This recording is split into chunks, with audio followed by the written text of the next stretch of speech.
90%। जी हाँ, ये कोई मामूली नंबर नहीं है। 90% लोग ये गलती करते हैं।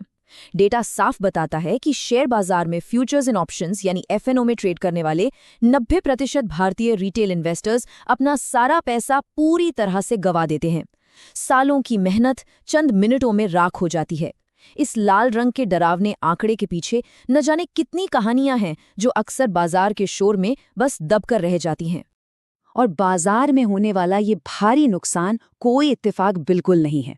सच तो ये है कि यही वजह है कि गरीब गरीब रहता है और मिडिल क्लास कभी अपनी आर्थिक उलझनों से बाहर ही नहीं निकल पाता।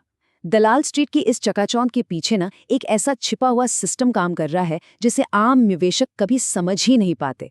स्क्रीन पर चमकते इन नंबर्स के पीछे एक बेहद गहरी और ठंडी कैलकुलेशन चल रही है, जिसका शिकार हर दिन नया पैसा होता है।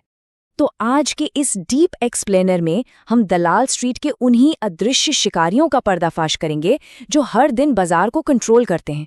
डेटा और ऐतिहासिक घटनाओं के आधार पर यह समझना बहुत जरूरी है कि कैसे आम निवेशक एक बहुत बड़े भ्रम का हिस्सा बन चुके हैं।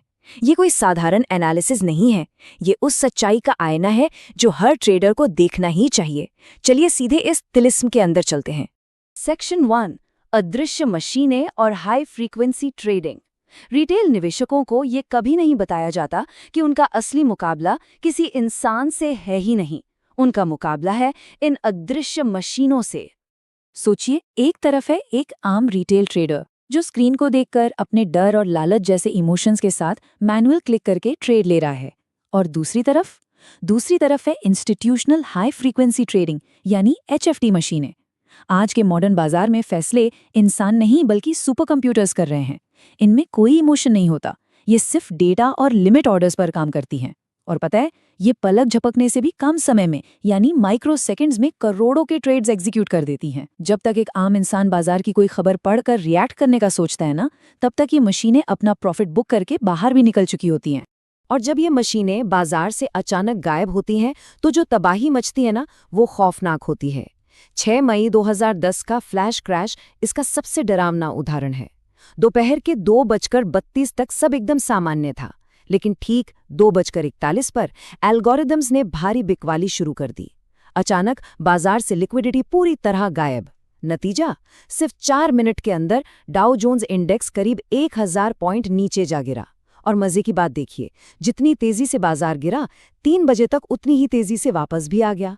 इस चंद मिनटों की उठापटक में न जाने कितने पोर्टफोलियो पूरी तरह तबाह हो गए। लेकिन मशीनें तो बाजार का सिर्फ एक बाहरी खतरा हैं। 90% लोग ये गलती करते हैं कि वो अपनी हार का पूरा दोष सिर्फ बाजार के ऑपरेटर्स को दे देते हैं। पर असल समस्या तो कहीं और ही है। इंसान का अपना दिमाग, उसकी अपनी साइकोलॉजी बाजार में उसकी सबसे बड़ी दुश्मन बन जाती है। Section 2, the retail trap, Dalal street का भ्रम।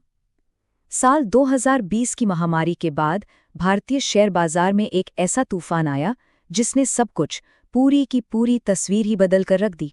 ये डेटा वाकई हैरान करने वाला है। मार्च 2020 में भारत में लगभग 45 मिलियन डीमैट अकाउंट्स थे, और देखते ही देखते ये आंकड़ा 100 मिलियन यानी 10 करोड़ को पार कर गया। इतना सारा डम्ब मनी यानी बिना एक्सपीरियंस वाला नया पैसा एक ऐसे खतरनाक अरीना में आ गया जहां बड़ी मछलियां पहले से ही शिकार का इंतजार कर रही थीं। लाखों नए लोगों को अचानक लगने लगा कि बाजार से पैसा कमाना बहुत आसान है। और इसी नए पैसे को लूटने के लिए सबसे बड़ा जाल बिछाया गया सोशल मीडिया पर।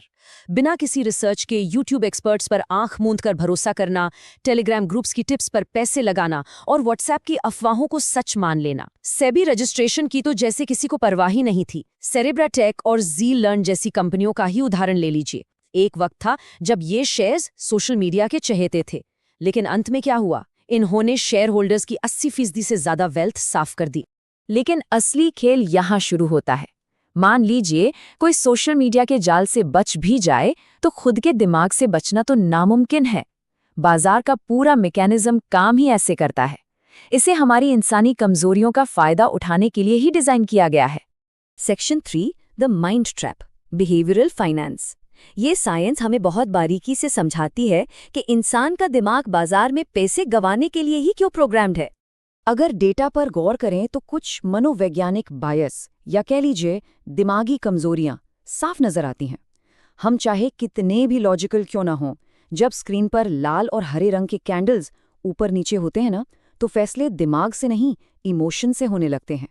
ओवर कॉन्फिडेंस की वजह से ही नए ट्रेडर एफएनओ में 90% नुकसान करते हैं। हर्ड बिहेवियर यानी भेड़चाल के कारण ही लाखों लोगों ने ज़ोमैटो और पेटीएम के आईपीओ में बिना फंडामेंटल्स चेक किए पैसा लगा दिया। और सबसे खतरनाक है लॉस अवर्जन, जिसकी वजह से लोग खराब स्टॉक्स को इस उम्मीद में सालों साल होल्ड करते रहते हैं कि शायद वो कभी तो वापस ऊपर आएंगे, जबकि अच्छे स्टॉक्स को थोड़े से प्रॉफिट में ही तुरंत बेच देते हैं। और दिलचस्प बात यह है कि मामला सिर्फ दिमाग का नहीं है। उम्र, जेंडर और हम कहाँ रहते हैं, ये चीजें भी हमारे ट्रेडिंग के फैसलों को पूरी तरह कंट्रोल करती हैं। यंग मिलेनियल्स को देखिए, बिना सोचे समझे क्रिप्टो और मीम स्टॉक्स में भारी रिस्क लेते हैं। वहीं सीनियर सिटीजन्स आज भी फिक्स डिपॉजिट या पुराने स्टॉक से चिपके रहते हैं। शहरों के टेक सेवी लोग ऐप्स पे लगातार इम्पल्सिव ट्रेडिंग कर रहे हैं, जबकि गांव के लोग आज भी ऑफलाइन एजेंट्स की बातों में फंस रहे हैं। और ये सारे पैटर्न्स उन एल्गोरिदम्स के लिए पूरी तरह से प्रिडिक्टेबल हैं। उन्हें सब पता है। रिटेल इन्वेस्टर्स को ये कभी नहीं बताया जाता कि जब वो पैनिक में आकर अपने शेयर्स बेच रहे होते हैं, तब पर्दे के पीछे कोई बहुत शांति से उन्हीं शेयर्स को सस्ते में खरीद रहा होता है। बाजार का सिंपल उसूल है, हमेशा एक विजेता होता है और एक हारने वाला। Section 4, following the smart money. हारने वालों को तो हमने देख लिया, अब वक्त है स्मार्ट मनी के 5 चिन्हों को फॉलो करने का। ये स्मार्ट मनी कौन है? ये फॉरेन इंस्टीट्यूशनल इन्वेस्टर्स और डोमेस्टिक इंस्टीट्यूशनल इन्वेस्टर्स होते हैं, जिनके पास पूरे के पूरे बाजार को हिलाने की ताकत होती है। तो सवाल ये उठता है, स्मार्ट मनी क्या जानता है? वो ऐसा क्या देखते हैं जो एक आम ट्रेडर पूरी तरह से नजरअंदाज कर देता है? इसका बहुत सीधा सा जवाब है धैर्य और डेटा। वो बाजार के फालतू शोर पर नहीं, बल्कि पक्के गणित और सटीक वैल्यूएशन पर ट्रेड करते हैं। स्मार्ट मनी फ्लो इंडेक्स यानी SMFI का सबसे बड़ा रहस्य यही है। आम निवेशक, जिसे अक्सर डम मनी कहा जाता है, वो सुबह 9:30 बजे बाजार खुलते ही रातों रात आई खबरों, डर या लालच के आधार पर अंधाधुंध ट्रेड करने लगता है। इसके ठीक उलट स्मार्ट मनी पूरे दिन बाजार का रिएक्शन आराम से देखता है और अपनी शांत कैलकुलेटेड चालें दोपहर 3 बजे आखिरी घंटों में चलता है। सीधी सी बात है, ओपनिंग रिटेल की होती है और क्लोजिंग इंस्टीट्यूशंस की। इस स्मार्ट मनी को ट्रैक करने के लिए WSC कैपिटलेशन इंडेक्स जैसा एक बहुत ही अचूक मैथमेटिकल टूल काम आता है। ये करता क्या है? जब बाजार क्रैश हो रहा होता है और रिटेल इन्वेस्टर्स पैनिक में अपना सब कुछ बेच रहे होते हैं, तब ये टूल दिखाता है कि कैसे स्मार्ट मनी एकदम खामोशी से उन संपत्तियों को इकट्ठा कर रहा है, बिल्कुल वैसे ही जैसे 2008 के उस भयंकर क्रैश के वक्त स्मार्ट मनी ने किया था। अब इन दिग्गजों को ट्रैक करने के कुछ बहुत स्पष्ट कदम हैं। सबसे पहले बल्क और ब्लॉक डील्स पर नजर रखें, लेकिन सावधान रहिएगा, हर बड़ी डील का मतलब बाजार का बुलिश होना नहीं होता। कई बार ये सिर्फ इंटरनल इंडेक्स रीबैलेंसिंग होती है। इसलिए इन डील्स को हमेशा कंपनी के फंडामेंटल एनालिसिस के साथ जोड़कर देखना चाहिए, तभी असली तस्वीर सामने आती है। शॉर्ट टर्म आर्बिट्रेज सिग्नल्स के झांसे में तो बिल्कुल भी नहीं आना है। Section 5, surviving the financial game. तो क्या एक आम निवेशक इस निर्दयी बाजार में कभी सर्वाइव कर सकता है? जवाब है, बिल्कुल कर सकता है। अगर खेल के नियम एक बार समझ आ जाएं, तो इस बाजार से बड़ा कोई वेल्थ क्रिएटर है ही नहीं। सर्वाइवल के नियम बहुत साफ और सीधे हैं। पहला, किसी भी एडवाइस पर अमल करने से पहले सेबी रजिस्ट्रेशन जरूर वेरीफाई करें। दूसरा, टेलीग्राम और यूट्यूब के शोर और झूठी हाइप को पूरी तरह से इग्नोर करें। तीसरा, अपने लॉस अवर्जन जैसे इमोशनल बायस को कंट्रोल करें, यानी खराब स्टॉक्स को तुरंत काटें और अच्छे स्टॉक्स को बढ़ने दें। और सबसे ज़रूरी बात, डेली प्राइस मूवमेंट में मत उलझिए, लॉन्ग टर्म में इंस्टीट्यूशनल फ्लो को ट्रैक करना सीखें। अंत में, स्क्रीन के सामने बैठकर बाय और सेल बटन दबाने वाले हर शख्स को खुद से एक सवाल ज़रूर पूछना चाहिए। क्या वो बाजार को ट्रेड कर रहा है, या फिर बाजार उसकी भावनाओं और कमजोरियों के साथ ट्रेड कर रहा है?